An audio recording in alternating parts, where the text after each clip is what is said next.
Please confirm that you can hear me and you can see my screen. Yes, we can. Okay. So last week we started the first part of this chapter, which was controlling risks, basically. That was what we started last week, just to do a brief overview for people that were not in class. We talked about trying to go there. Okay. We talked about where did we start from last week? Yes, I think it was objective and subjective risks because we had not talked about it in class. So we basically just looked at it and we said that objective risk is a risk that with a high probability, you know the turnout that you are expecting of that particular tendency for the risk to materialize. You can derive a probability figure, right, from it and have a certain form of probability estimate towards when next the risks will materialize and all of that. Then we'll talk about subjective risks, and it just means the opposite of objective risks. It's just a risk that is qualitative. You cannot deduce or use mathematical calculations to get the probability at which that risk will be happening. They will also talk about related and correlated risks. So did we? Related and correlated risks. So related risks are risks that are present together. Related risks are risks that are present together. Like when dollar increase and we are talking about and you are selling imported things in Nigeria. So the dollar increase and the cost of your product are related because they have a primary principal factor that is influencing them. Then for correlated risks, we said that correlated risks is basically means that they vary together. Risks might be positively correlated. They go both up and down, or they can be negatively correlated. So a related risk usually have a certain form of correlation, right?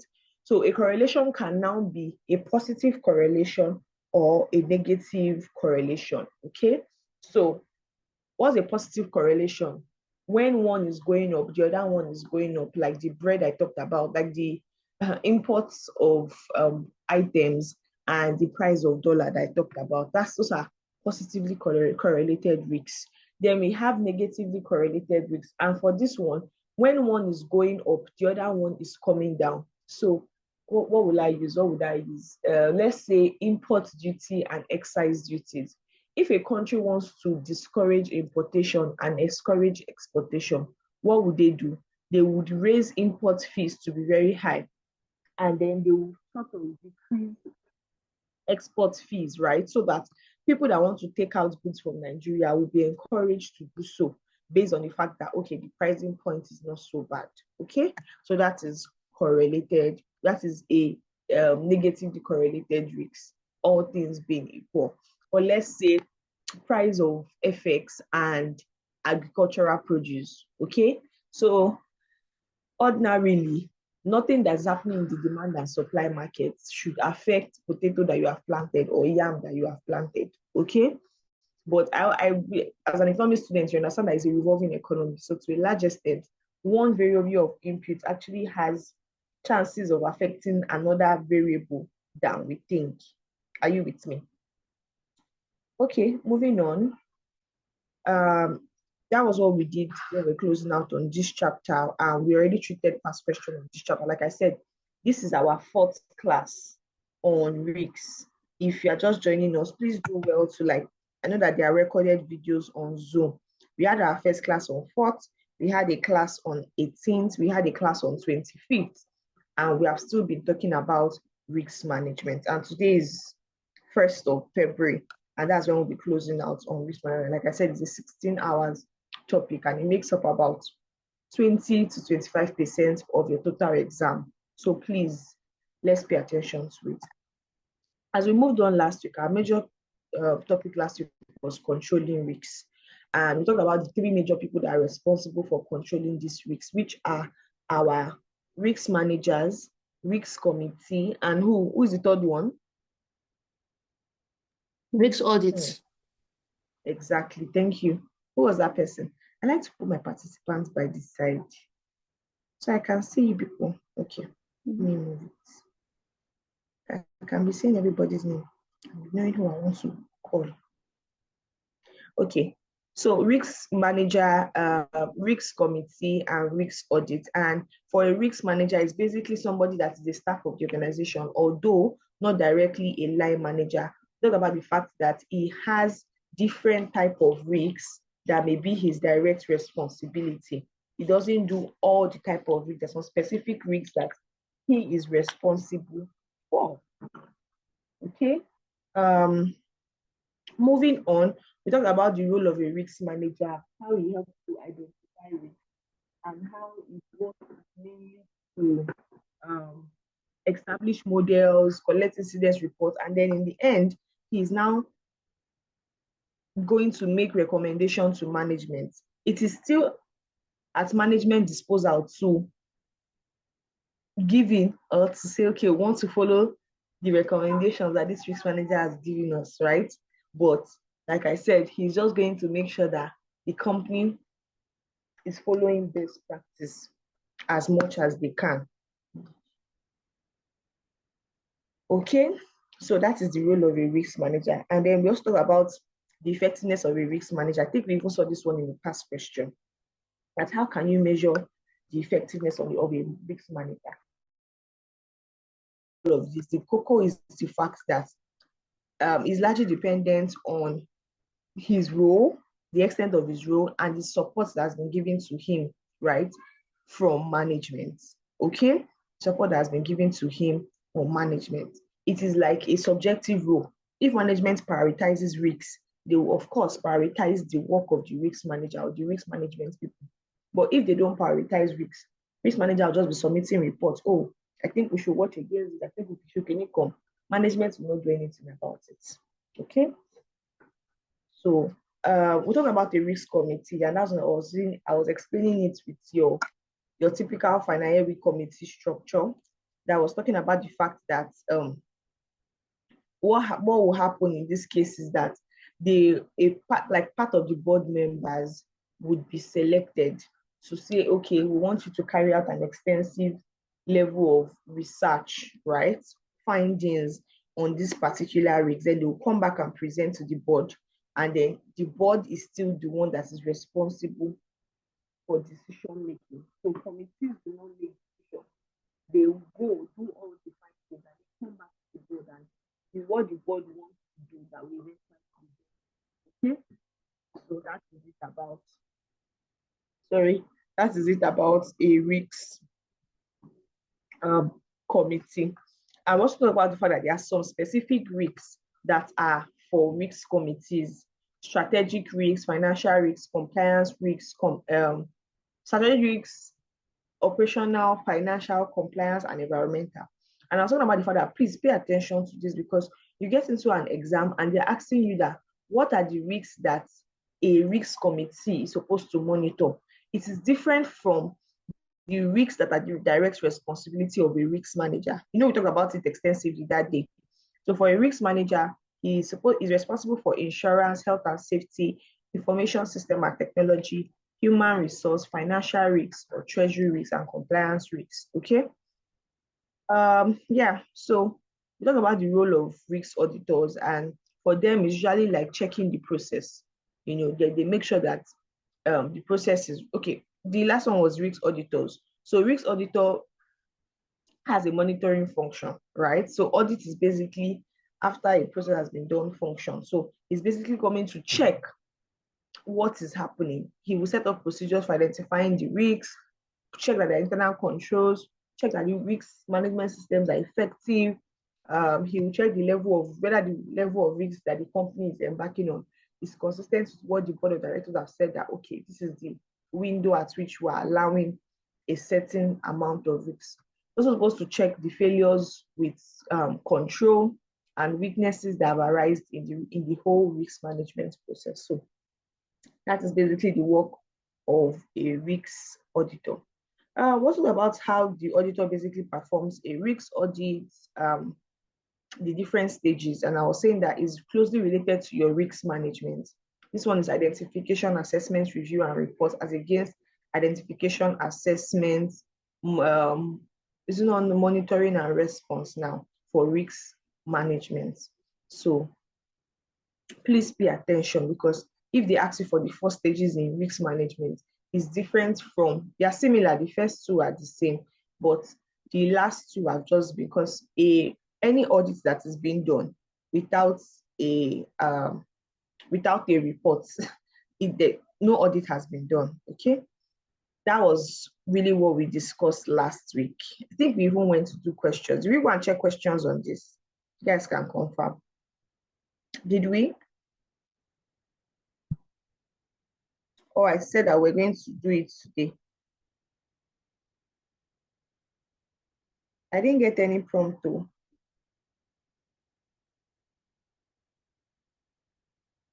Hello? Hello? Hello, Maya. I said, did we treat questions on the three people that control risks last week? No, you said today. Okay, no problem. So we're just going to finish the rest of the chapter and answer our questions, okay? So let's be ready as much as possible. I'll be calling us to read. And I wanted to ask, is this 8 a.m. class not too early? Because you guys have never complained before. Who is the class inconvenient for? Don't be shy.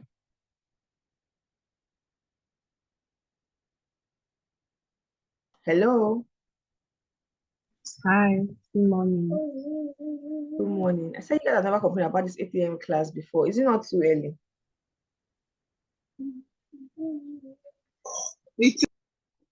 We don't have a choice.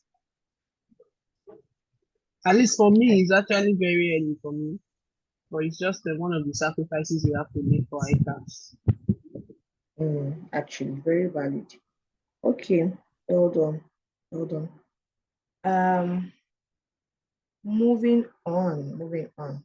Don't worry. We're slowly, it's a phase that needs to be passed, because this is the only way. I can, even from the classes you have been doing, realize that, oh, this is actually very broad. So that's why the classes need to be, somebody sent a chat.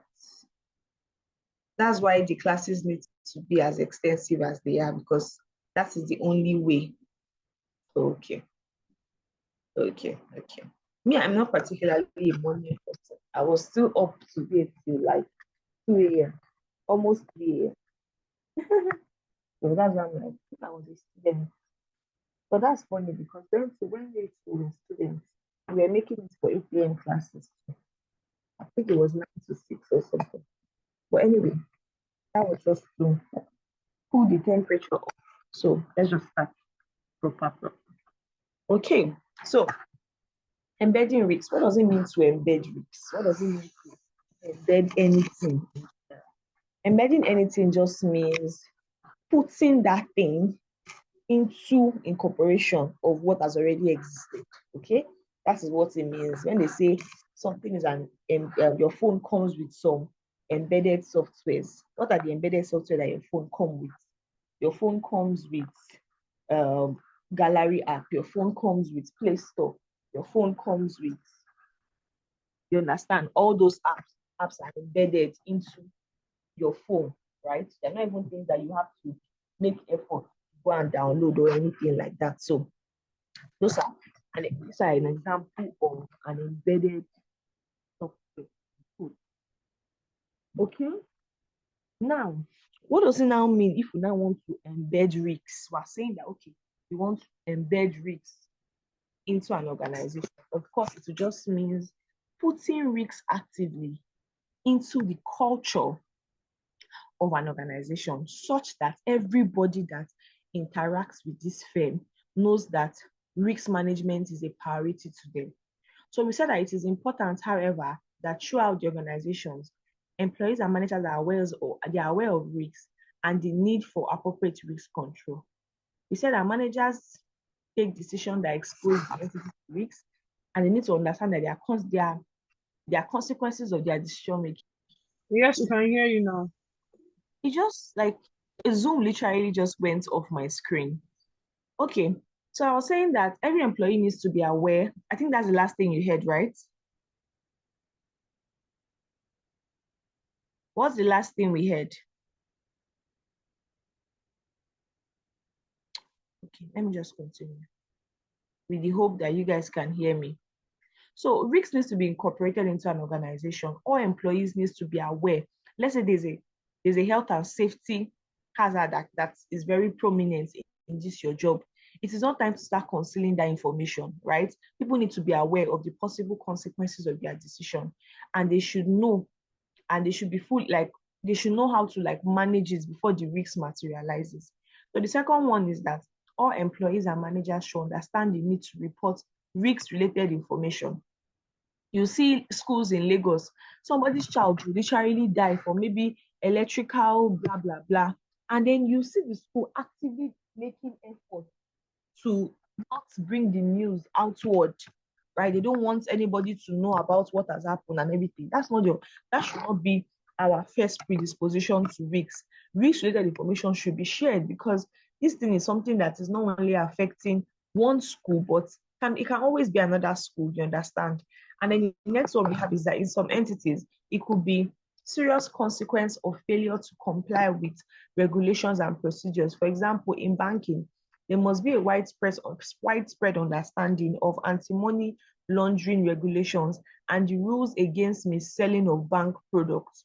So the consequence for a bank of failure is basically failure in compliance, and they will now be fined. They're basically trying to say that every action has a consequence, and if you don't school people as to what the consequence of their actions are, what will happen is that in the end, when the action will materialize, the loss that will be suffered will be bigger than what will have happened if they were just schooled. And that's why you see things like banks having training school, 3 months, 6 months, they're actively training these people that they want to call staff. Because if any risk should materialize, it's usually worse off, okay? And that's why they try to encourage making sure that people have the right information before they come and start to work in such entities. They even carry them to prison to say, oh, if you do this, so this is what will happen. They show them worst case scenario. And I think this is really good, because it is really about embedding risks, making sure that this person is fully aware of the possibilities when it comes to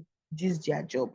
So embedding risk culture in an organization, this is where exam question will typically come from. So you're just reiterating the fact that it's essential to embed risks into the culture of an organization. The culture within an organization is set by the board of directors and senior management. They are the ones that set the tone. One thing we have talked about it in this class, and is the fact that risk management is a top management. Risk management is a top management. Risk management is the top management role. So nobody can help top management to check their risk management. It is literally their responsibility. Now, moving on, we said that the culture of risks within an organization and the board of director is set at the top, right? Is set at the top. There's an attitude that management will give you that shows you that, okay, they're ready to take risks when it comes to this subject. And there's an attitude that they will give you that shows you that they're not trying to reach out when it comes to this particular matter. They are comfortable where they are. Now, we said that, but it should be shared by every manager and employee. Risk management is embedded in the culture of an organization when thinking about risks and control. When thinking about risks and control of risks, it is a natural and regular part of the employee's behavior. Risk should be a natural and regular part of the what? Of the employee's behavior. Okay, now creating a culture of risk is the responsibility of who? Of board of directors and senior management. You see, we're saying it again. who show their commitment to management,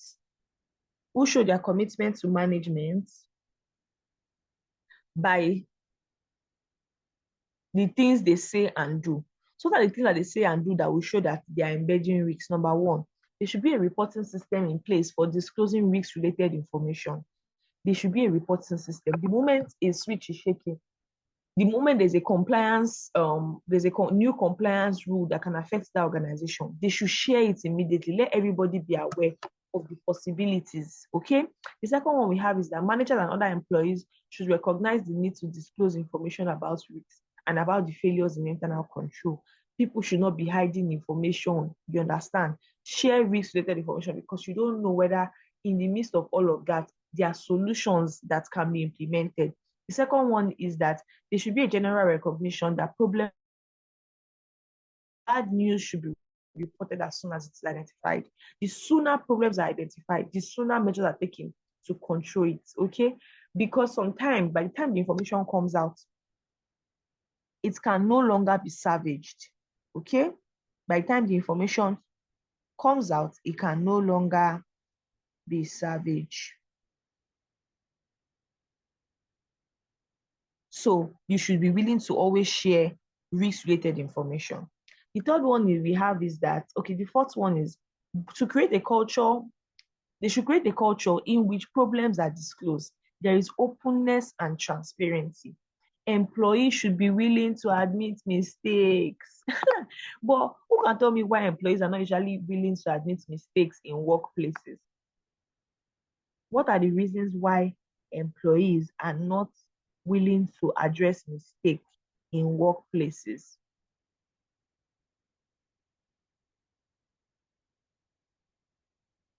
Hello, can you guys hear me? Or is mine?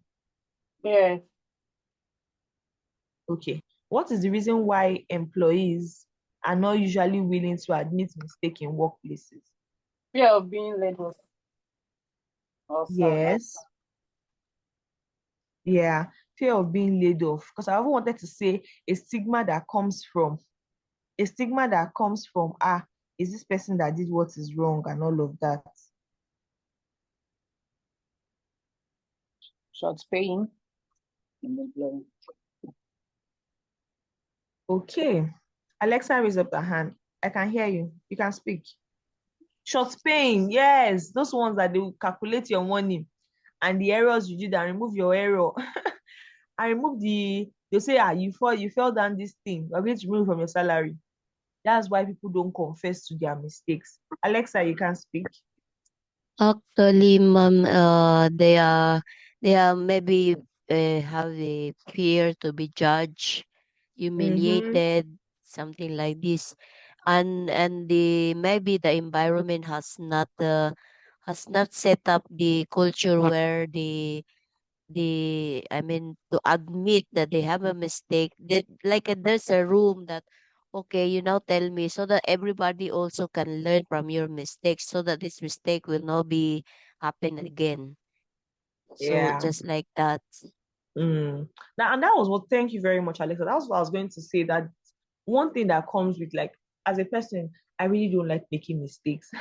And as I was saying, that I wanted January to go so fast because um I just realized that I made a lot of mistakes, even with my personal life. Okay, Alexa, I can hear you. My personal life, at work. And in a bit to cover these mistakes, what happens is that you make more mistakes because you're trying to like conceal the information.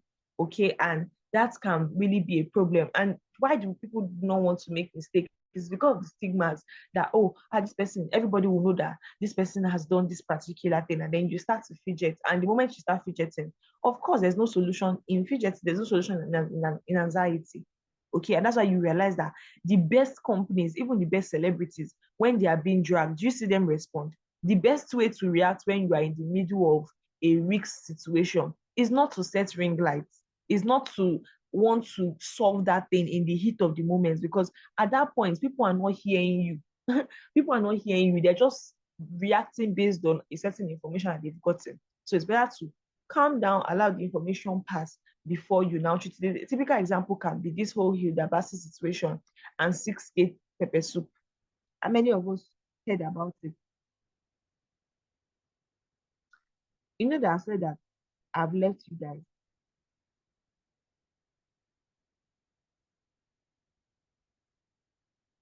Can you hear me? You guys not hear about the whole Udabasi thing. We This is can hear supposed to you, be ma'am. an interactive class now. Maybe you're not writing any notes. Yes, I ma'am. mean, because you're not writing notes, you just drop your phone one corner. So what happened? Do you see how that was managed? How was it managed?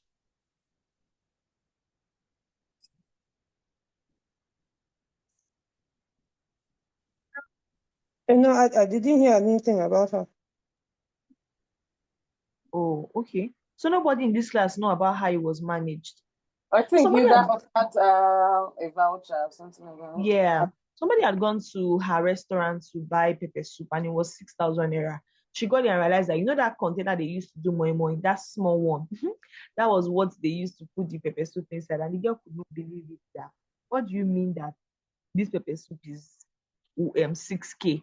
And she came online and she was talking, and then people started dragging her. That people started insulting the girl and dragging her that she's not their target audience, blah blah blah blah blah.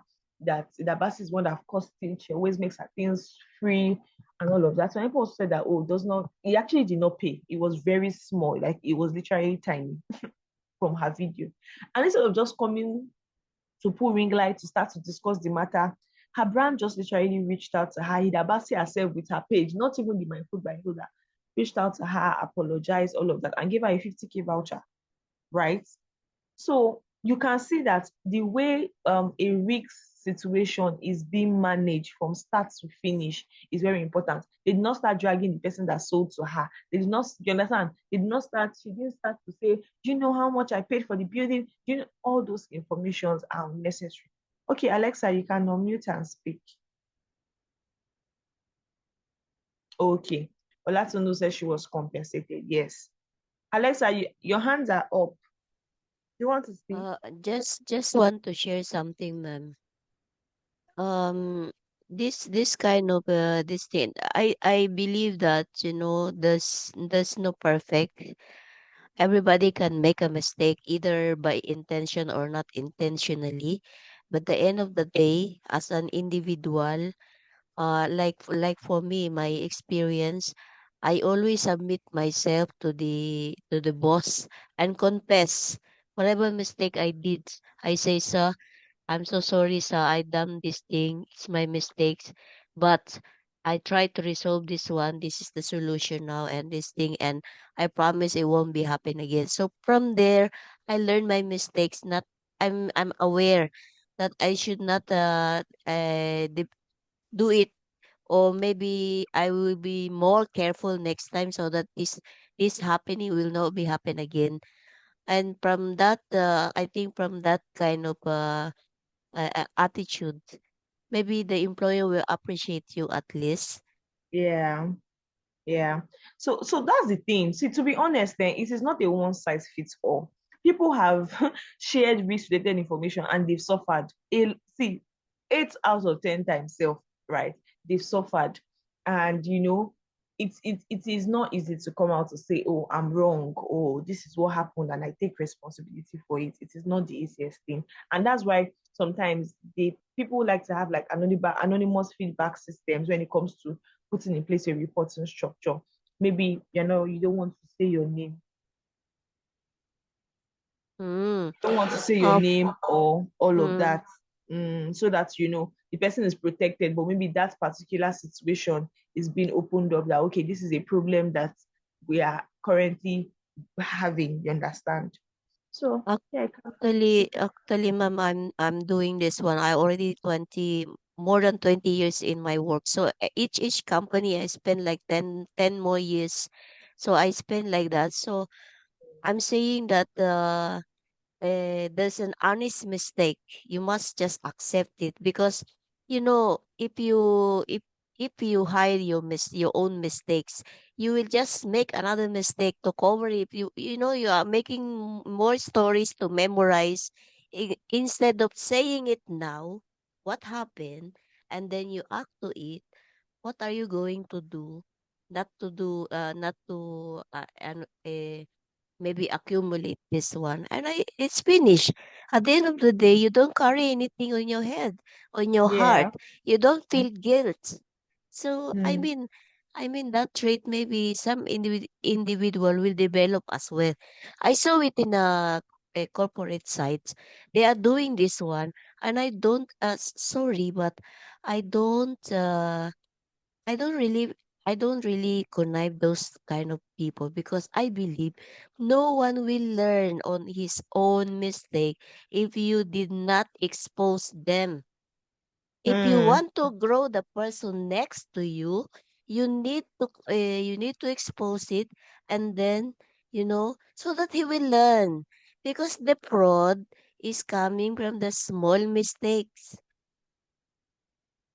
Today he will Mm. maybe today he will he is not intentionally committing fraud, but today he find out that maybe his books maybe understated, but you know instead of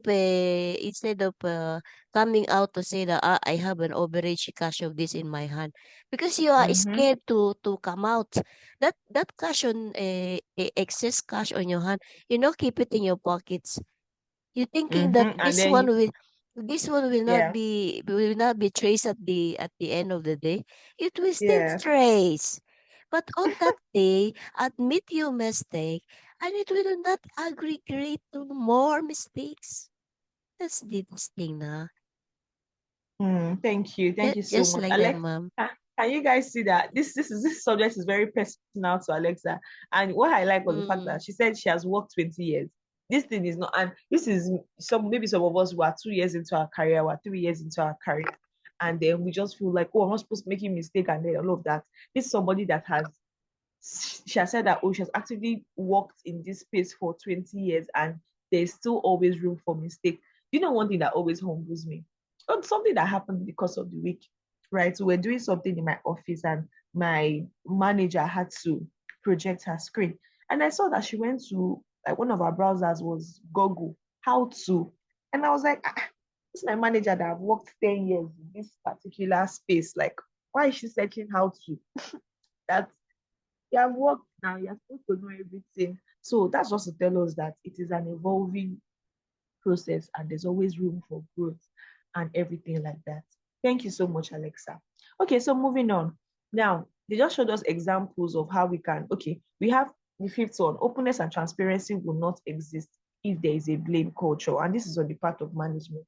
If we have anybody here that is in management, that's one thing that we should understand. Blame game doesn't change anything. Blame game doesn't change anything, right? Individuals are not supposed to compromise, are not supposed to be criticized for making mistakes, provided that they own up to them. Just don't make the person regret why they came out to come and tell you what is wrong. I think that's just what this is trying to say. And then the last one we have is that the attitude that people should have is that risks will always occur. People should have this perception that risks will always occur, right? Like, know that, me, I always say that 50-50, life is literally a dice. Okay. So I feel like if we carry that mentality, what happens is that we prepare our mind for all these risks and we're able to manage it. Okay. So embedding risks into a system, they just mention different kind of risks and how you can do it. So embedding risk awareness, managers are responsible for preparing the plans. Before the plans are prepared, management should carry out statistics analysis to know the consequence, right? Then before you now embed, that's one of the reasons why people are always very defensive about change, because I feel like most of the time for management and you want to implement a new change, but what we can see is that you have not fully finalized the system, but you want people to start responding to that change. You are saying that, okay, you don't want them to use manual again, you want them to use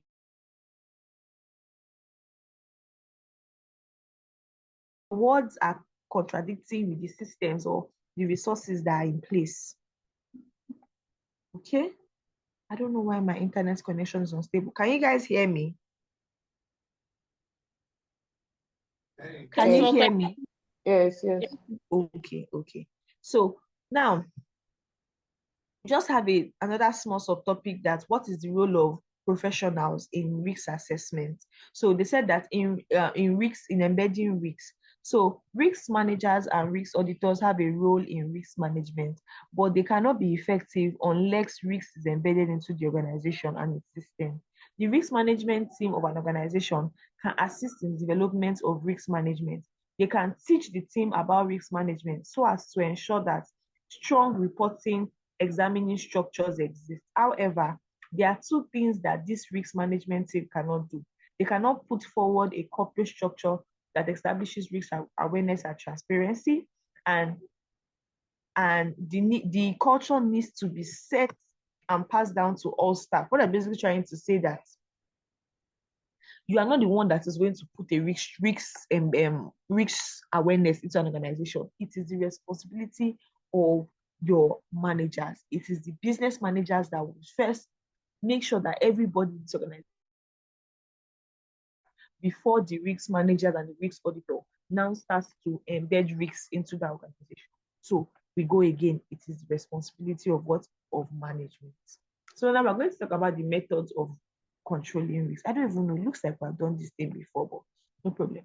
Method of controlling risk. So I typically like to say that when we're controlling risks, the answer is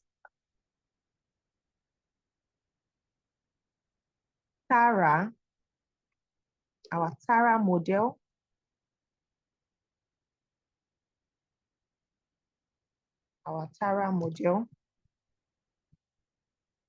and so our TARA model and diversification and edging. So why am I saying TARA? Let's go down. So TARA model is a framework, okay? So that you can know it that way. So you can, okay, TARA model is a framework that is used to approach risks by management. TARA model is a framework that is used to approach risks by what? By management. The T in TARA stands for transferring risks. The A stands for avoiding risks. The arrow stands for reducing risks, and the last one stands for accepting risks. Now, this TARA model stems from this table that we did last week, talking about the probability and the impact of a risk, right?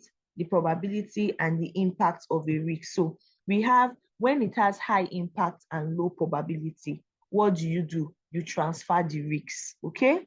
So let me just put it here so that we can remember. So for this one, we transfer, okay? Then when it has high impact and high probability, okay, what do? We accept. No, we avoid.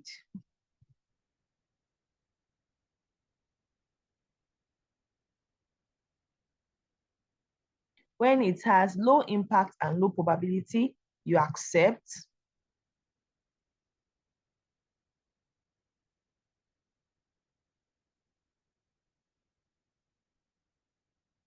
And when it has low probability and when it has low impact and high probability, what do?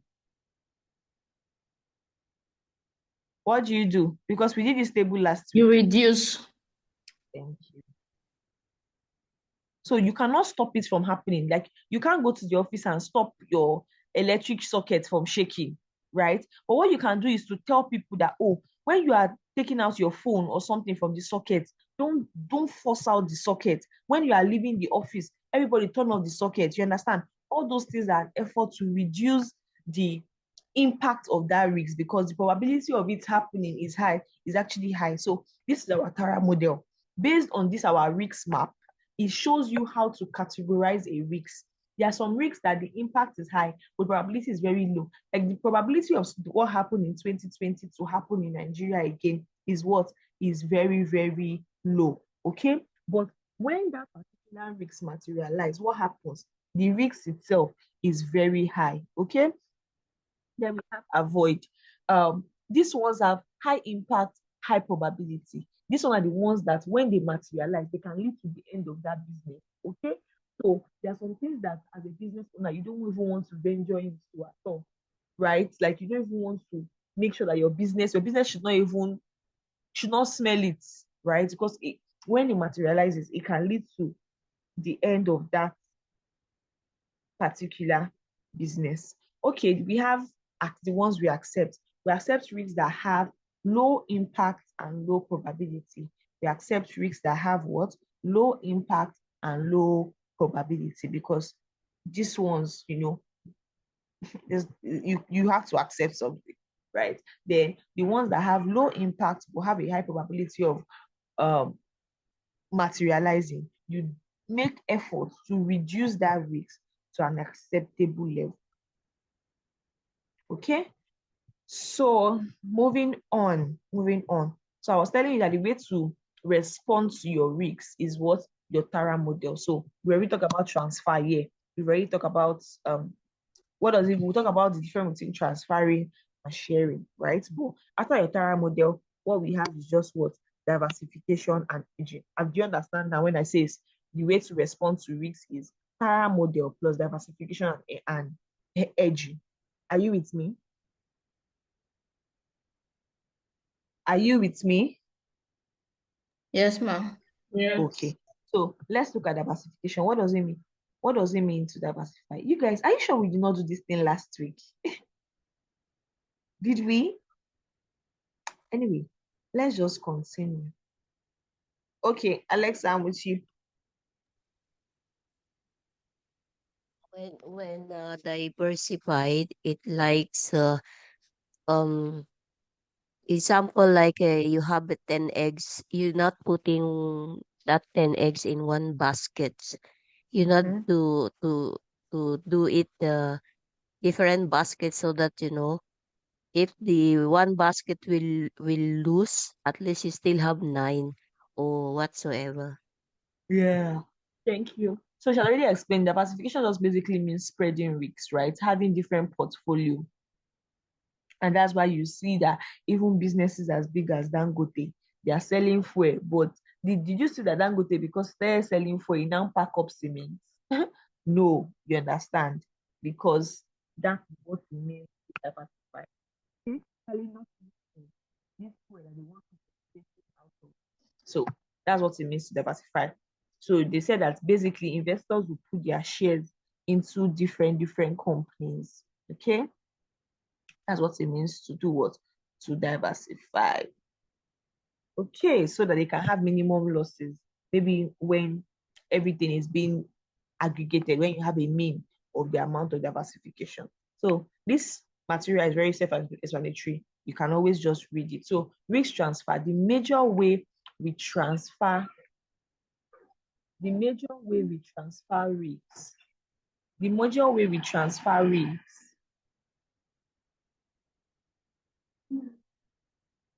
The major way we transfer risks is by insurance. That is the major way that we transfer risks. Insurance, right? When you push the responsibility of a risk to another party, that is you insuring the risk. And that is the major way that we transfer risks. Okay. Moving on, we have risk sharing. Now, how is risk sharing different from risk transfer? In risk sharing, you are collaborating with another person, right? On the event of the risk materializing, you are collaborating with another on the event of the risk materializing. Okay, that's the difference between risk sharing and what we typically do. So with risk sharing, you are collaborating with somebody that joint ventures, all of that, right? Partnerships are risk sharing because you know that on the event of a risk materializing, you're not the only one that is going to suffer, right? Next one we have is edging risks. You guys, I think we have done this thing last week. Edging risks. Edging risks is basically what we talk about like trade by barter. So you have financial markets edging and you have normal edging, right?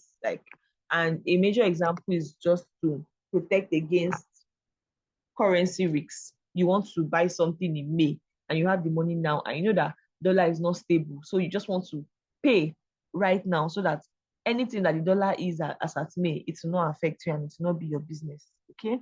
So that is you edging against a financial fighting against financial markets, right? Edging against currency risks. It can even be like commodity edging. That's when I was explaining to you guys about trade by barter, right? Where somebody has yam, they want beans in June. So they will give that person the yam right now so that they can get beans at a certain rate in June. That may not be that obviously will not be the current rate that beans is selling for. Okay. Now we also have avoidance. I've explained avoidance. This one is you make sure that your strategies are not turning towards that place. You're avoiding and preventing problems that can occur. That is really the work of everybody in that organization to make sure that the risks that should be avoided do not even materialize. And then we have risk retention. Risk retention means accepting the risks, right? And looking for a way to manage the risks when it occurs. So you are retaining the risks. So it's an effort of management to retain risks, and they're the ones that will say the extent to which they can accept. And this is where the attitude of management towards risks come. Some people are risk adverse. Some people are risk lovers. Abby, and what's the third one? Lovers, adverse, and what? Neutral. Yes, conservative or neutral. Thank you. Okay. So like I said, risk appetite is the responsibility of your board of directors when it comes to risk management. It is what organs want that you follow them to want. So we said that it is easy to think of risk as something that is undesirable to be avoided. However, the attitude focuses on downside risks. It's important to recognize that risk is unavoidable in business. This is a risk. You can easily be on your bed and have an extra trip. But no, you'll sacrifice your 8 a.m. on Saturday to come and do this. You do this most likely for the next how many months, right? But you are taking the risk that when I financially write the exam, the exam hall and pass the exam at one sitting. So that is why it is important. Okay. I've not heard Oreoluwa's voice today. Oh, I think she was talking about Idabasi. Ozioma, how are you? I've not heard your voice today. Good morning, ma. I'm fine. Good morning. Yeah, I think we did this thing last week, but no problem. Yeah. So moving on, let's talk about different organizations' attitude to risks. We were saying that smaller companies typically take bigger risks because they are willing to grow and succeed. But when we look at the people that are in the position to actually take bigger risks, it's actually bigger companies because they are guaranteed that even if they take big risks, the company will not pack up. But one wrong risk and then a company is gone. Okay? One wrong risk and then a company can be long gone. A small company can be long gone. So moved on to our Tara model, which I've explained. And now, I think this was where we're supposed to start from today's class, but let's just continue. So now we're going to talk about the models that we have in risk management. There are two of them. We have the enterprise risk management, and the second one that we have is our ISO 31000. Okay? We have enterprise risk management and ISO 31000. So just look over them and then we'll go actively into past questions. Okay? So enterprise risk management. What is enterprise risk management? It is basically a robust framework for risk management. It is like a holistic view of looking at risks. For context, let me just show you guys the diagram that we're interacting with when we're discussing enterprise risk management. So this is the diagram. Can you see? So it's basically saying that when it comes to risk management, it is a top-down approach, right? That comes from top management. And it is from the goal that top management have that you also begin to know the approach towards managing your risks, know the resources that you have to put in place, and know the right implementation, right, to manage that risk. Just like the name implies, it is enterprise risk management. So basically, just trying to say that companies have an enterprise risk management so that they are consistent with how they manage risks from the group stage to the final person that interacts with people on a daily basis. Okay, so that is enterprise risk management. So now we said that a risk can be defined as any event or action that may lead to a risk or a loss of failure from a company achieving strategic objective, which will in turn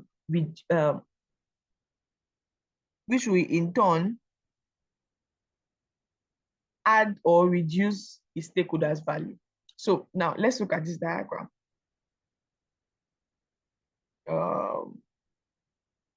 Okay, now the first one we have is that in this framework, there are 3 stages. You have to establish the process, you have to commit your resources to it before you now implement. You establish the approach that you want to use, and it must not just be talk. After you establish the approach that this way you want to go about it, you must be committed to putting resources, money, time, right, into achieving the process. And then what's the third one? You implement the systems. You do what? You implement the systems. So now, the overall objective of every company is to increase their stakeholder value, right? So in doing this, management has to come together with a risk management vision, an approach as to how they want to effectively manage their risks. When they do this, they will come up with a strategy, a culture, or a common framework that works for them. Then, based off of this approach, they have to now get to the stage 2, which is inputting resources down to help them achieve their strategy. Infrastructure, that is, there should be risk management leadership or support. They should have policies that speak to what their strategy and what their framework is. And they should have specialist function, people that come in every now and then to make sure that they are meeting up with standard practice, they are meeting up with world practice. Then the second one is now risk capability. And this one is where personal risk capability, they should put in place personal objectives for like every individual that syncs with what the overall goal of that company is. They should put in place training system and education. You cannot just say that this is the approach you have and assume that everybody's supposed to understand why you want things to be done a certain way. There's a need to train people, right, adequately into understanding or bringing them, that's the right word, bringing them into where you are as an entity is very, very essential. Then the last one is early warning systems. Early warning systems. You don't wait for like a risk to materialize before you start looking for a solution to it. It's better to tackle risks from when it is early on.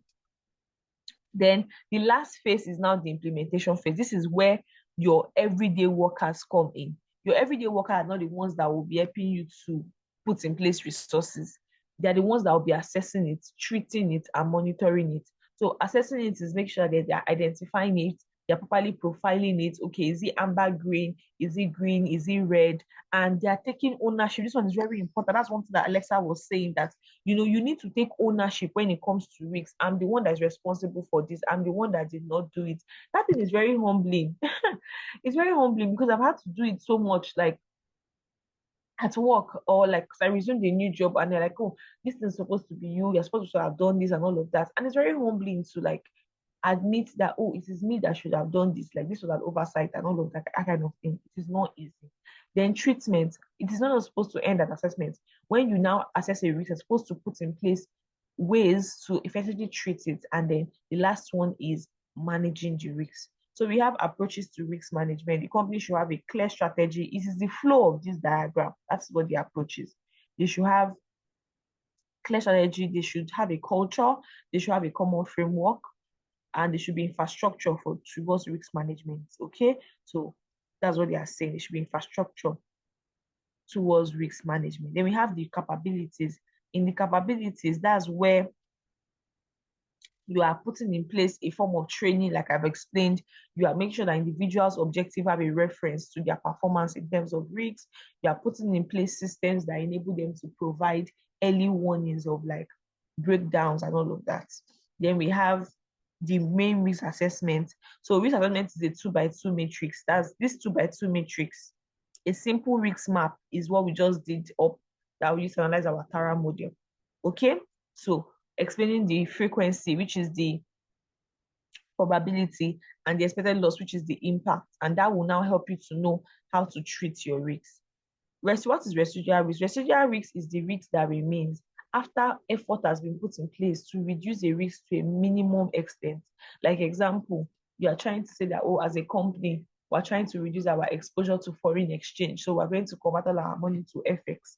There are sometimes that FX is to fall. You just see government intervention, blah, blah, blah, blah, and you see the markets crashing. Okay. So residual risk is the risk that even if you put your money in the strongest currency in the world, they can still be, quote and unquote, a political effort that can, sort of distort the demand and supply force, okay, that will still expose you to the risks that you were trying to mitigate against.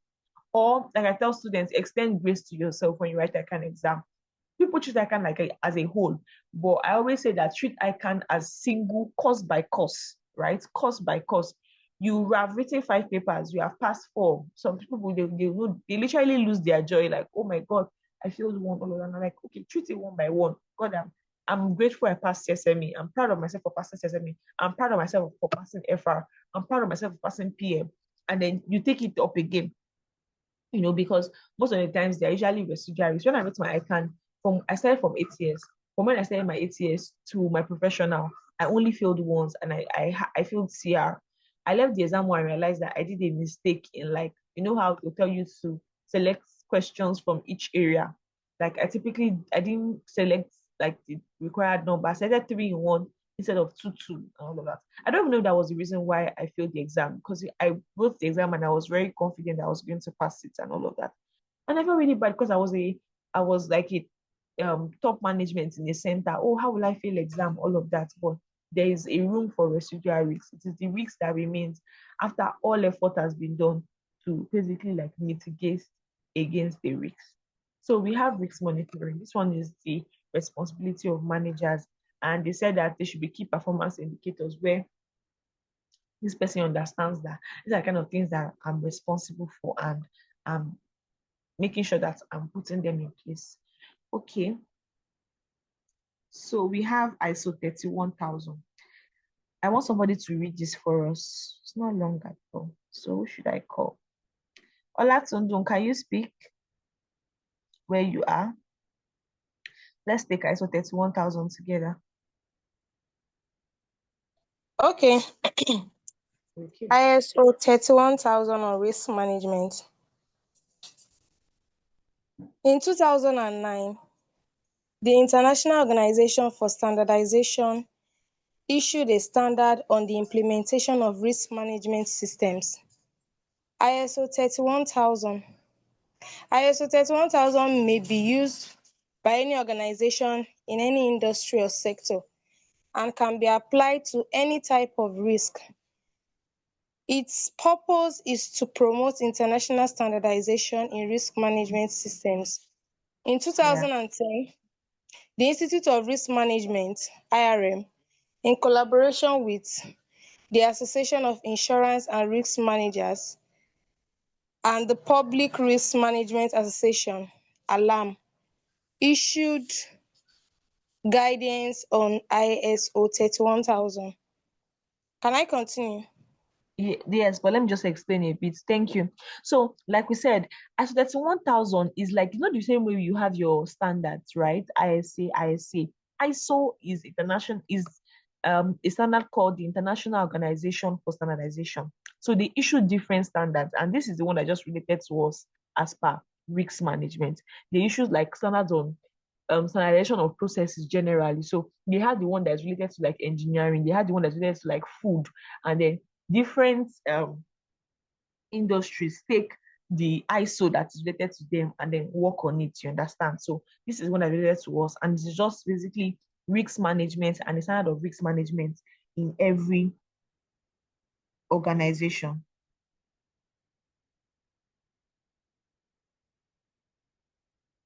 Okay.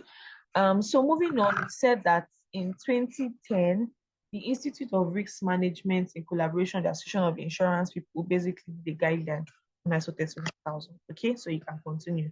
Now, in this guideline, let me just highlight it. Yeah, you can continue to do.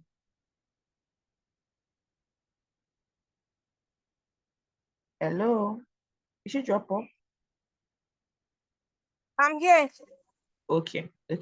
In the end, there are three elements, and then we have the ISO 7 arrows and 40s. But I'll allow her read. Okay, you can read for us.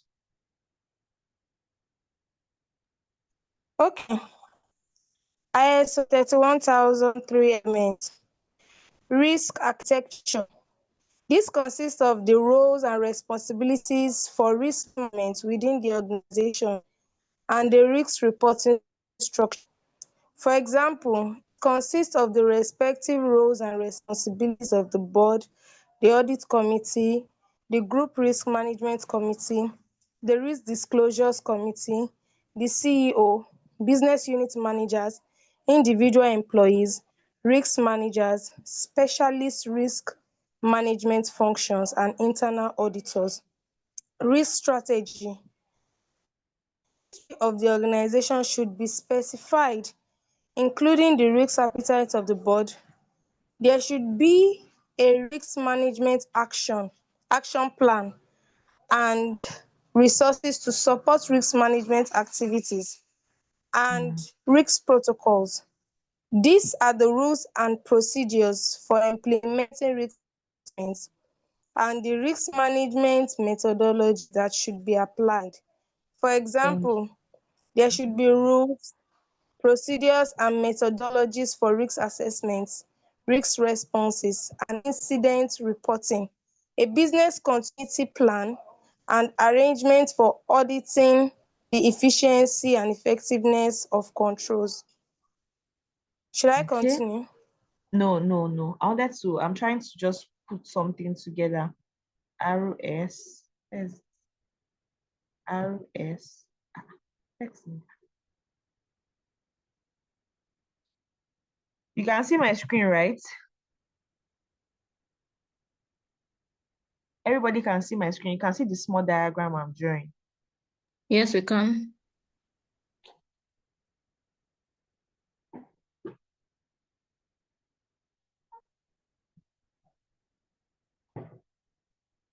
Okay. So, like I was saying, we have our risk architecture, we have our risk strategy, and we have the risk protocol. If you look at it, it's also a top-down approach. I've told you that anything in risk literally comes from the top to the bottom. And that's because the staffs cannot be the ones advising on risk management. So we said that this consists of the roles and responsibility of risk management within an organization and the reporting structure. For example, it consists of specific roles and responsibility of the board, the audit committee, the the group risk management committee, the disclosure committee. Can you see? These are top officials, are the ones that are basically going to put in place a risk architecture, right? Where they are saying that this is what our risk management framework will look like as an organization. Then we have the second one, which is risk strategy. This is where you now, as an organization, put specific appetites to what your risks will be, and you have an action plan. What is the strategy? If Mr. Ali is teaching you guys, so you put talking about strategy. A strategy is basically a game plan of action. Okay, so in your strategy point, that's why you say that, okay, following what we have put in place in our architecture, in our framework, this is what our action plan will be, and these are the resources we're deploying towards achieving this particular strategy.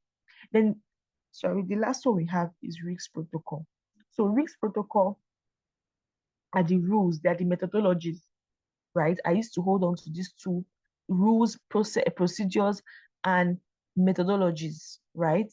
They are the rules, they are the procedures, they are the methodologies that are in place. These are like things that are implemented in our everyday work, so that we have a continuity plan, so that such that it is consistent with the flow that's come from your risk architecture. Do you understand? So this is typically an exam question. Now, pay attention. If you get to the exam and they ask you, what are the three elements of ISO 31000? It's very different from asking you ISO 317 arrows and 40s. Can you hear me?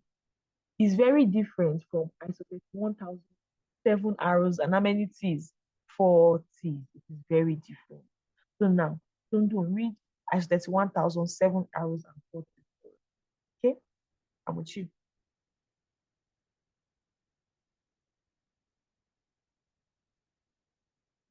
I'm with you.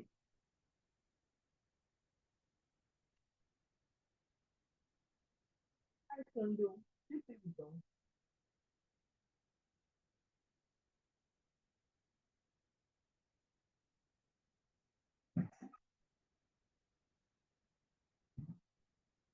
Hello, Tundu. Are you still with us? Somebody should check now.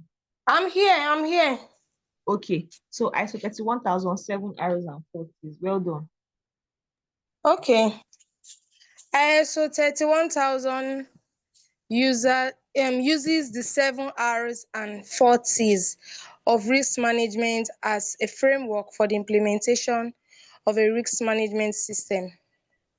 Recognition or identification of risk, ranking or evaluation of risk, responding to significant risk, risk treatment.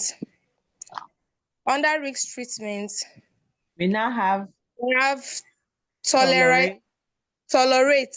tolerate, accept the exposure to risk, treat, take measures to control or eliminate the risk, transfer, transfer the risk to someone else, terminate the activity that gives rise to the risk. I think that's the 4 Ts. Then resource under the 7 Rs, resourcing controls, reaction planning, reporting and monitoring risk performance, and reviewing the risk management framework. Okay, well done. So our 7 Rs and 4 Ts. What is the first arrow? You recognize. The second one, you rank. The third one, you respond. The fourth one, you treat, right? You treat. The fifth one, you do resource control. The seventh one, reaction planning. And then you can add review and report as the 7 ones, right? Those are the 7 arrows. Okay? So those are the 7 arrows. Okay, those are the 7 arrows, and then we have 4 T's. The 4 T's, like I say again, is Tara. What does it mean to tolerate? It means to accept. You understand? What does it mean to treat? It means to reduce. What does it mean to transfer? It means to transfer. And what does it mean to terminate? It means to reject or avoid. It means to avoid. Do you understand? It means to avoid a risk. Do you guys understand? So what are the 7 arrows? Let's say it together. Recognize, unmute and let's speak.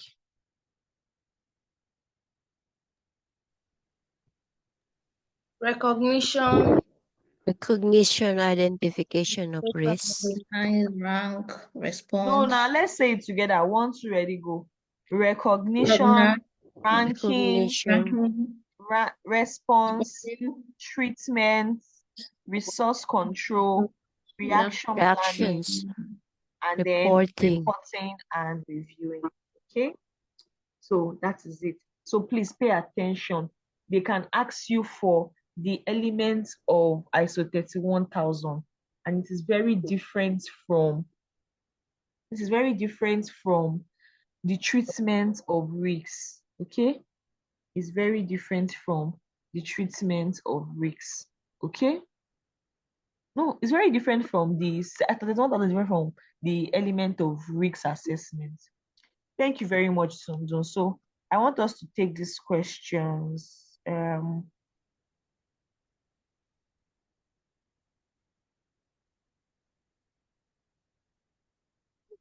Okay.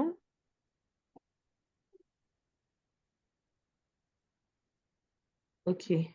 So our assignment is going to be this May 2021 question 1. Okay. So we're going to do May 2021 question 1.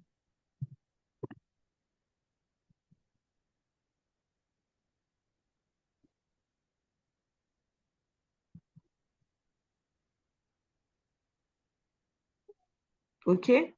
So let's do question 2. Briefly explain the following terms. So I'll be calling your name to explain it. So the first one, okay, 2, I'll call 2. Let me look around the room. Miriam, what does exposure to risks mean, and what is the meaning of risks of losses? Exposure to risk, it means that a company will suffer a loss if there are unfavorable changes in the future. Okay, very correct, very correct. So what is the risk of losses Risk when of you losses, analyze yeah, it? in simple term, I believe risk of losses is the risk of incurring a loss, maybe in a business day-to-day activities. Okay, actually very correct. Ozioma, help us with residual risks and risk appetite.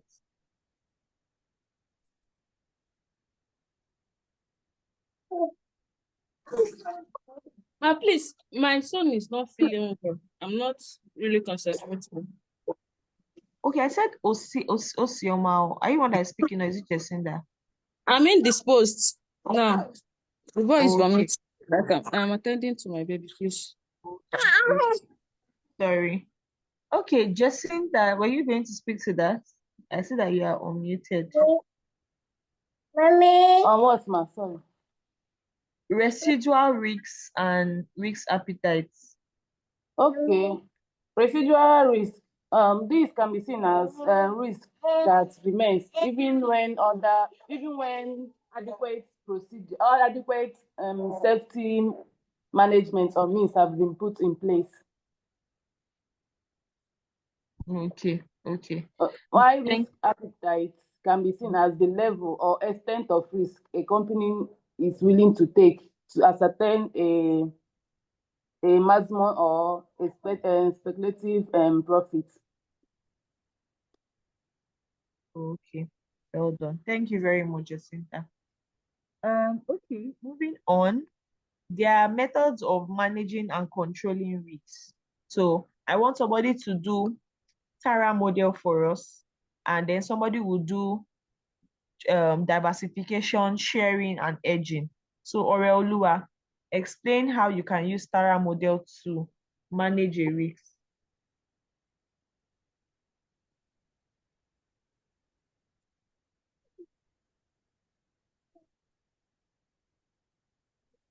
Can you hear me?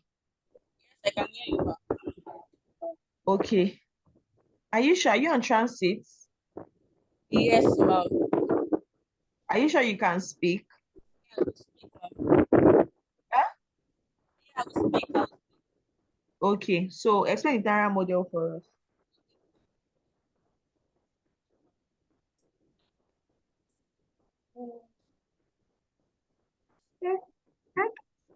Can you hear me? No, I can't hear you well. Can you guys hear well? I can hear your background sound more. Okay. The Tara model mix is a framework.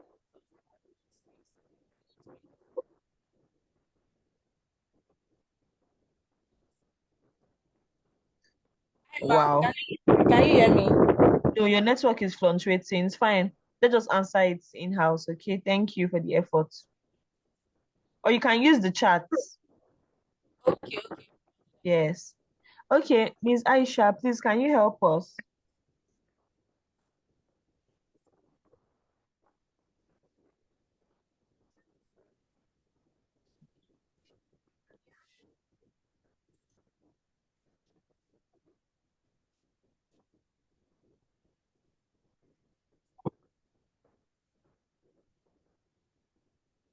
Yeah, sorry, I'm in Okay. another meeting now. Can I be excused? I'm sorry. Yes. Okay. Sorry. Please, who wants to speak to Tara model that is free? Because I don't know who to call anymore. Okay. Tara is a framework that is used to approach risks by management. Okay. Anybody that is free that can speak to this right now? Okay, let me explain the TARA model. So TARA is an acronym for transfer, avoid, reduce, and accept. So for the risk transfer is basically shifting the responsibility when the risk materializes, and it is companies usually use insurance to transfer the risks. Then we have the acceptance, which is basically accepting the risk, yeah. Then reduce, that's using an internal control to reduce the risks to a particular extent. Then we have the avoid, that's putting measures in place to ensure that the risk does not materialize. Yeah.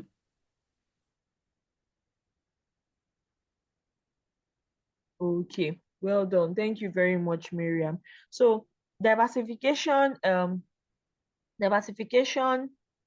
sharing and edging. Jacinta, do you want to speak to that? Or Tundun, do you want to speak to that?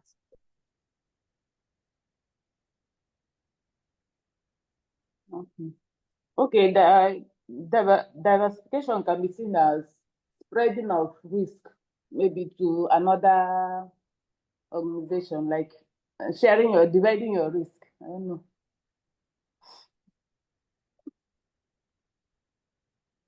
Okay. Is it just me, or I didn't get that? Please say it again. Okay, I said that diversification of risk simply means spreading of risk. Like where the way Alex is explained, like sharing your risk to different people so that you will not suffer much loss.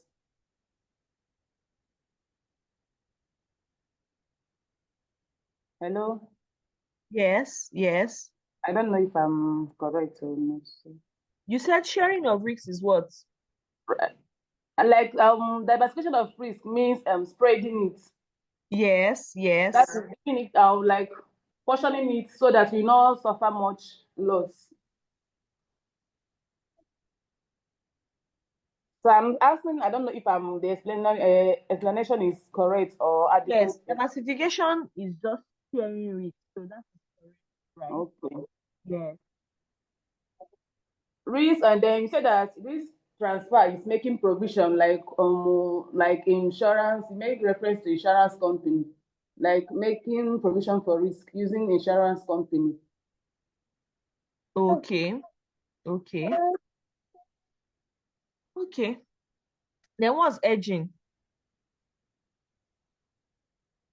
Okay, edging, like taking action against a risk that will occur in the future. Okay. Okay.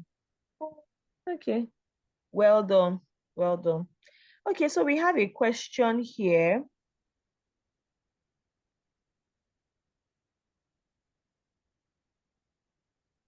Okay, so we have a question here. I'll just read it. The requirement is, as an accountant, develop a risk management program to help deal with the problem, advise management on the techniques to reduce the frequency of risk exposure. So Dolly Home is a real estate firm based in Abuja. The firm builds residential apartments and blocks in 5 states of the Federation. The objective of the Dolly Homes is to deliver high quality, aesthetically to deliver high quality, aesthetically designed and professionally built homes to its customers. It employs several skilled and casual workers, construction supervisors, construction engineers, architects, and quantity surveyors. The company the company explains the company maintains a store in each of its building estates. Each store is managed by a storekeeper and an assistant. Building materials are purchased centrally and distributed. Patronage of the patronage of the patronage of the company's products has been impressive, especially for and middle and high brackets. However, recently the company has been receiving several complaints about the poor quality of its products. Of all complaints, the most alarming was one reported by a legal practitioner who threatened legal actions on behalf of a client for injuries sustained when the kitchen cabinet in the client's home collapsed. Hey, the investigation by management revealed cases of theft of materials on site outright diversion of materials, wastage arising from rework and poorly finished homes. There were also reported cases of accidents and safety issues on the job, leading to employees' injuries, loss of manpower, and increasing medical claims. Management has decided to establish a risk management program. So basically, I feel like what you are doing in this case is to start the risk management process again from the beginning. Identification. Look through the question to see all the things that are wrong. Okay? They said, what are we identifying? Several complain of low quality products, right? Can you guys hear me? Can you guys hear me? Yes, we can hear you. Legal practitioner that is complaining that his house collapsed. Investigation by management is showing theft of materials, actual diversion, wastage, all of this. They are all risks. So we have to look for a way to identify the risks. Then the second thing is to assess the extent to all these risks. Like now, this legal practitioner is a very high risk, you understand? Because if these people had been taken to court and the legal risk should arise, it can lead to the end of that product, okay? So you just identify the risks, you assess it, and then you say how the company should respond to it. Several poor quality of its products. That means they have to look at their sourcing of materials, okay? We have to check their business probity. We have to do human resource audits because they don't have the right staff, obviously. We need to put in place business probity risks as well, because we are seeing that these people are doing the wrong things. For this legal issue, this is a reputation risk, you understand? So that's very, very important. Then they said advice on the techniques to reduce the frequency of risk exposure. That is where we have risk response, where you'll be explaining Tara model. What are the ones that they should treat? What are the ones that they should accept? What are the ones that they can, like now complaining about the poor quality of its products. They have to make efforts to treat that, right? Or even reduce it, because probability can be high, but the impact may not be as much, but the impact is even high. So I think they should even avoid it, right? You look at the risks one by one and advise that how should they treat it. Okay, so now I want us to look at ICAN past questions.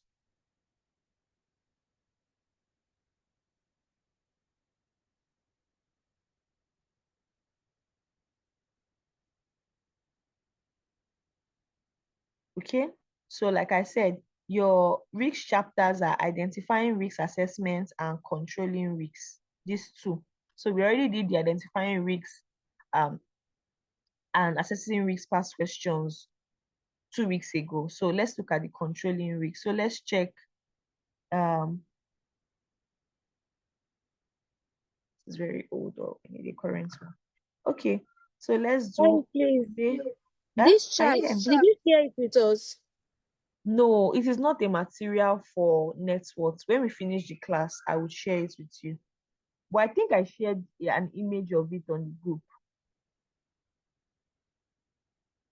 Okay? Okay. Yes.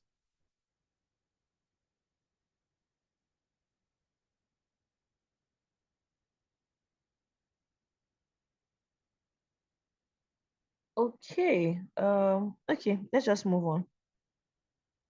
May 2022, question 2.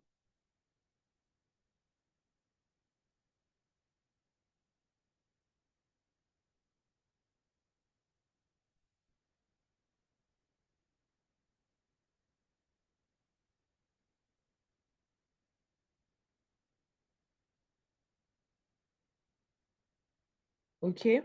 So they said using a lab, advanced management on how to treat risks efficiently. What does ALAP means? What does ALAP mean?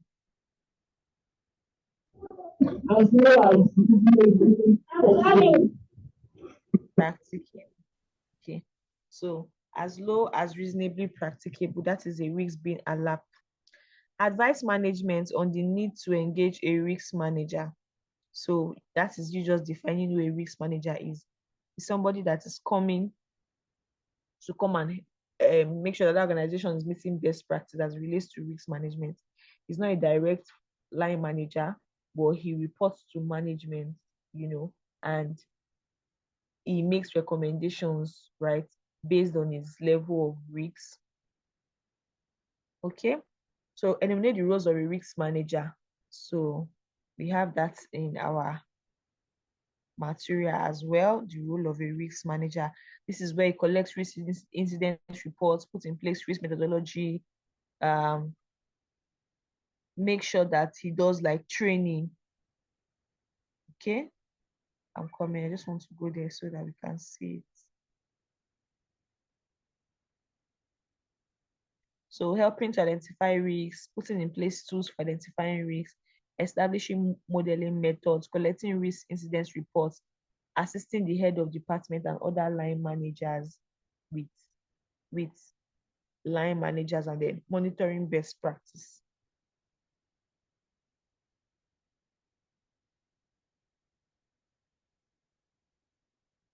Okay, so now we have what is a risk audit. So a risk audit is one of the ways that we control our risks, and this is done for monitoring. The process for identifying your risks,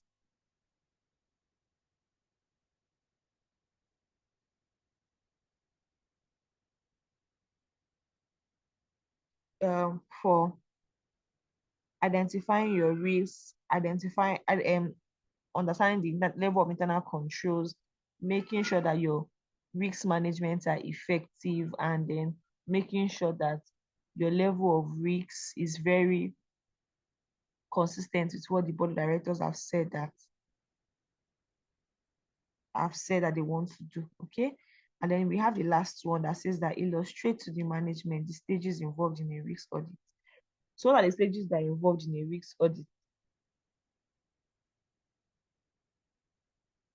What are the stages of our risk audit?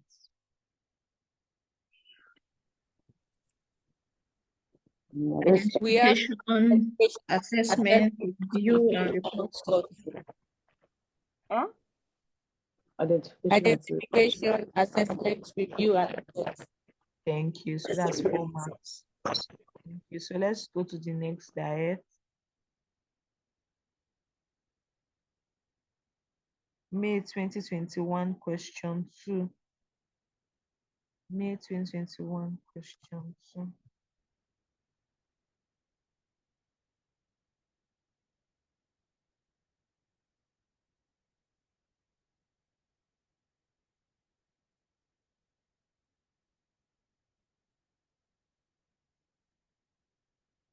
Question 2.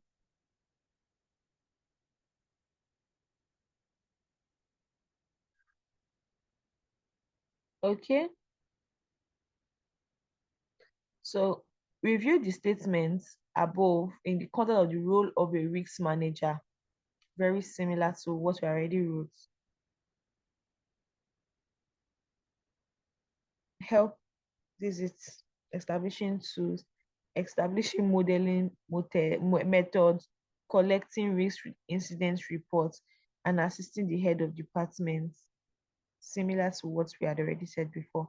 Evaluate 3 specific risks that can be managed by the risk manager. This is why I told you that the risk is different, which is insurance, health and safety, information system, information technology, human resource. Discuss the purpose of risk monitoring. Why do we use to monitor risks? Why do we use to monitor risks?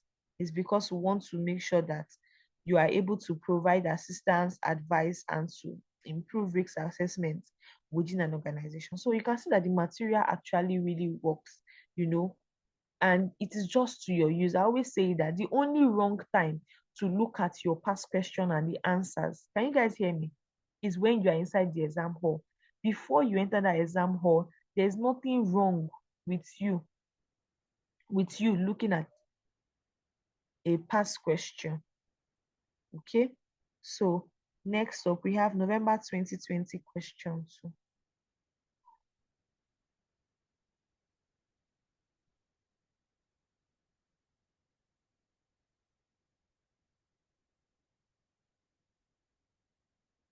November 2022.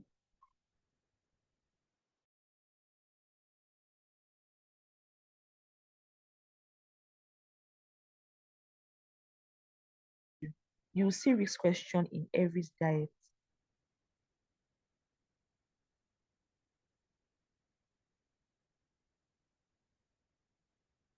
They said recommend a universally accepted framework which is applicable for the recommendation.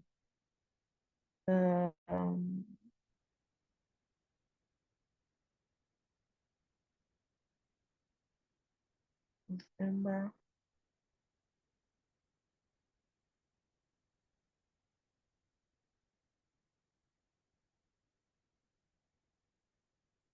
Okay. Okay, so they say you should recommend a universally accepted framework. That is your risk management framework. Discuss the element of the framework, risk identification, assessment, and monitoring and control, monitoring and response. Then discuss the techniques for implementing the framework. I think you can use enterprise risk management for this. Let's look at what they wrote.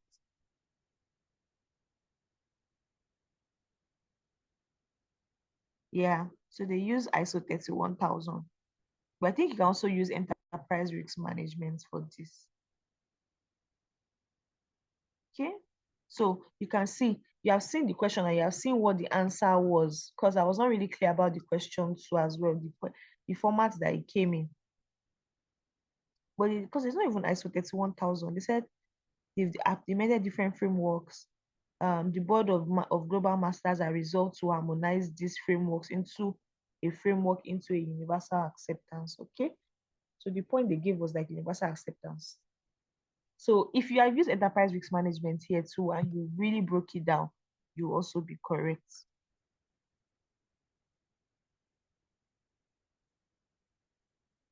Okay. Next one we have May 2019 question 5A.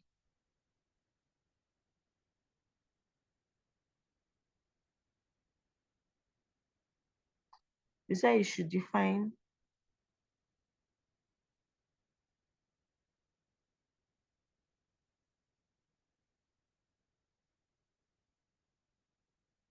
five A.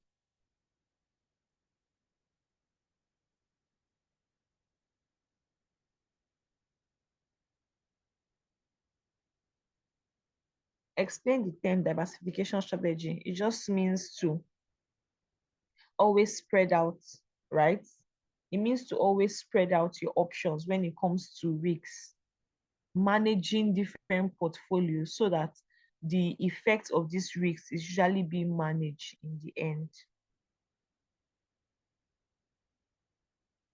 May 2019, question 2B.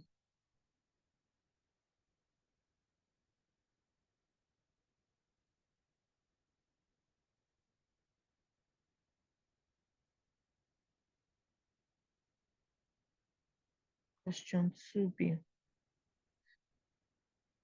Advise an executive director on the function of board committee in relation to risk management. Advise an executive director on the function of a board committee. So this is literally it. Risk committee, their function, right? So you're basically just writing this. The fact that, oh, they make recommendations to the board, they review the risks, and it's like a subset of your non-executive directors. Okay. So yeah, that's it. So I don't know, do we have any questions to this point?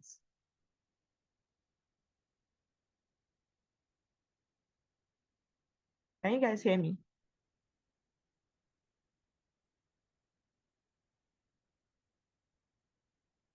Okay, Alexa, I can hear you. Ma'am, can we have that exam portfolio summary, please? Okay, okay.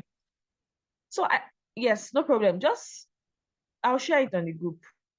Okay, ma'am. Thank you. Yeah, let me just, because I shared it before and it was deleted by the admin. So that's why. I said at the beginning of the course, but I'll take another picture and share it with you guys.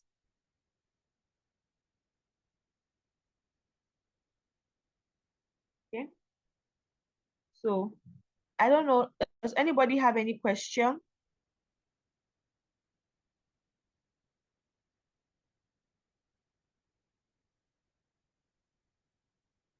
Can you hear me? Hello? Yes, ma'am. I said, okay, do we have any question to this point?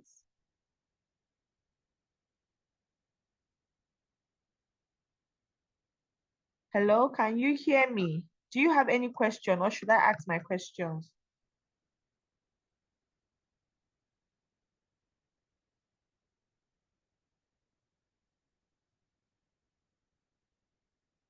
Okay, you have questions. So Jacinda, do you have a question? I'm listening. Or should I ask my own? No, I don't have any question. No. You're asking if we can hear you. That's when I said yes. Yes, okay. So let's look at May 2017.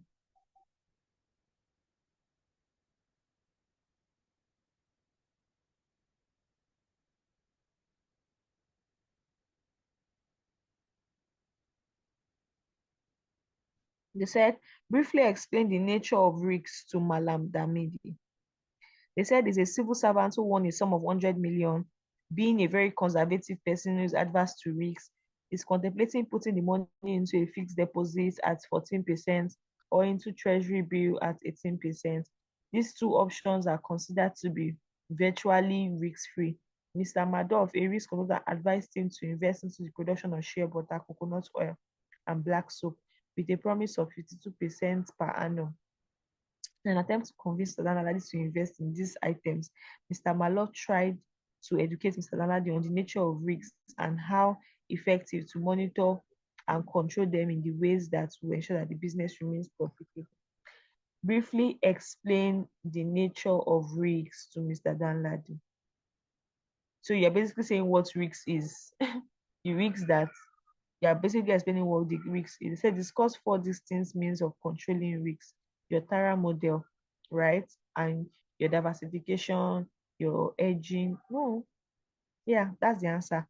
Then this briefly explain briefly the purpose of monitoring risks in explain the purpose of monitoring risks in businesses. Explain the purpose of monitoring risks in businesses, and it is basically just to say that, oh, it's good to identify and assess risks as an ongoing activity. Okay, so that's very important. I said 3 ways of monitoring risks. So 3 ways of monitoring our risks. We have our dashboard, our dashboard, our Tara, and we can also identify risks using other methods as well. Okay, so please pay attention to all these things. The answer is not going to fly. See this question. Using ISO 31000 show what an organization might do to address risk management challenges. Then explain the 3 main elements. So in this A part of the question, who can tell us what the answer will be? Show what an organization might do to address risk management challenges. What's 5A? What's the answer for 5A?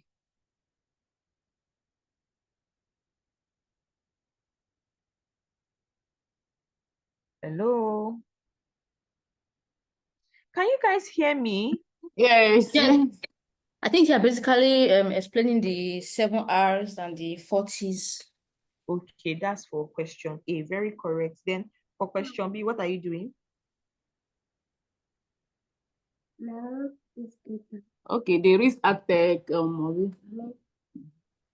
Yes, the 3 elements of risk management. So what are the 3 elements of risk management?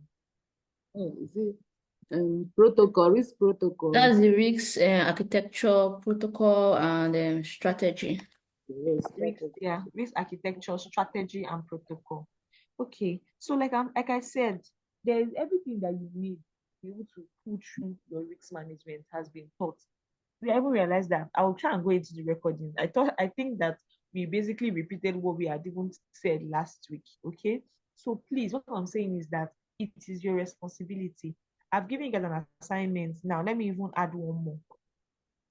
Let me add one more assignment. I think I gave you May 2021 question 1.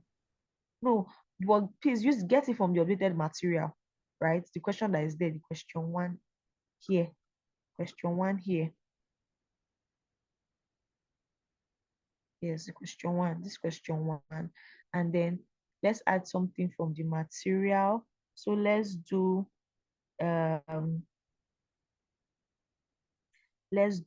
November 2016, question 4. Let me put it in the chat.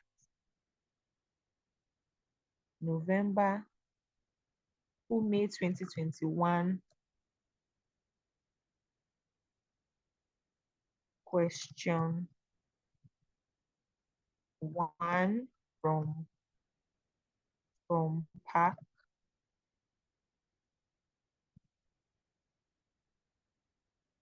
And November 2016,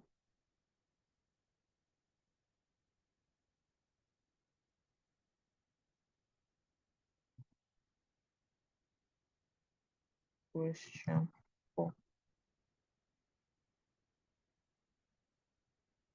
So yeah. So yes, that will be all for now. Please, this is my question. This is my assignment, and it is your access into my next class. It is your access into my next class. Okay. So thank you very much for your time. In the absence of any other question, I think we can call it a day. Is that good? Sorry, please, can you repeat the assignment question numbers? May 2021, question 1, but it is the one in the pack. I sent it now. Yes, the one in the pack. This one.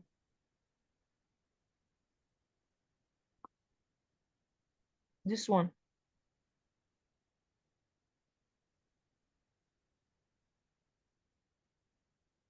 Okay. And then we now have May 2016, question 1. Question 4. Let's even go and check what the question is.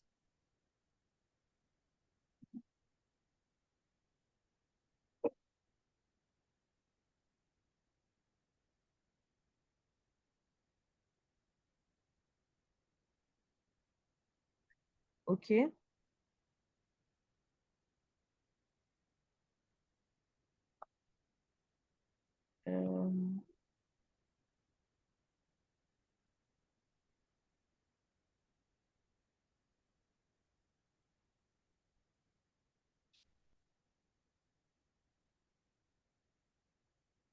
Okay. So I think we should do question 6 instead.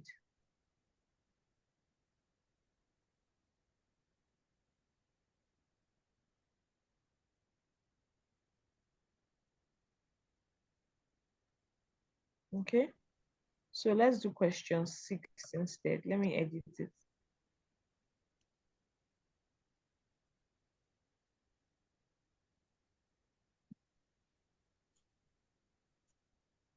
Okay, so question 6 instead, okay? For May 2016. Okay? Thank you, everyone. Thank you, everyone. Go enjoy the rest of your day.